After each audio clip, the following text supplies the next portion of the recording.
চরম উপকার পেয়েছে একটু শুনবো, শুধু নামটা বলুন। আমি কন্যাগর নবগ্রাম থেকে এসেছি। তো আমি হিউম্যান রাইটসে আছি এবং বিভিন্ন এনজিওতে কাজ চালাই। তো মানুষকে উপকার করি বলে মানুষ আমার থেকে সুবিধাও নেয়। এবার আমাকে বোন ডেকে বিভিন্নভাবে মানুষ সাহায্য চায়, রাত বিয়েতে আসে, তো আমি সেইভাবেই সাহায্য করি।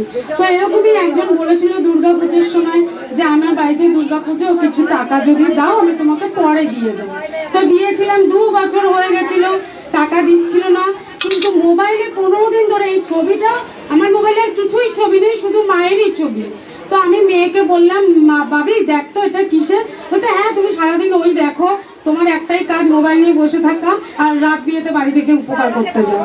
তো আমি মায়ের জব শুরু করি, 7 দিনও করতে হয়নি। আগের মঙ্গলবারে এসেছিলাম, মাকে জবা ফুল আর লাল পাড় শাড়ি দেবো বলে মঙ্গলবারেই আমার আসার কথা, কিন্তু আমি কোনো কারণে আসতে পাইনি। কিন্তু মা ওই মঙ্গলবার পুরো নাচিয়ে মেরেছে আমাকে, সারা শ্রীরামপুর ঘুরিয়ে মেরেছে। কোনো খাবার আমি খেতে পাইনি, সারা দিন আমরা মা মেয়েতে না খেয়ে জগন্নাথ মন্দিরে ওখানে ভোগ প্রসাদ পেয়েছি।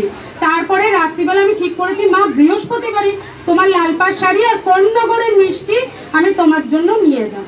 এর মধ্যে কমলা ভোগ আর পান্তুয়া আছে, মাকে খাওয়াবে। উপকার মানে যেই ভদ্রলোক টাকা, সবাই বলেছে এরিয়ার মানুষ কন্যাগরে ও দেবেই না কোনোদিন টাকা, বিভিন্ন মানুষ টাকা পায়। তো আমার বাড়ি এসে, বোন তুই আমাকে উপকার করেছিস, আমি কোনোদিন ভুলবো না, এই নে তোর টাকা। 7 দিন মা একজন মানবাধিকার কর্মী। যাস মা, শুনছো?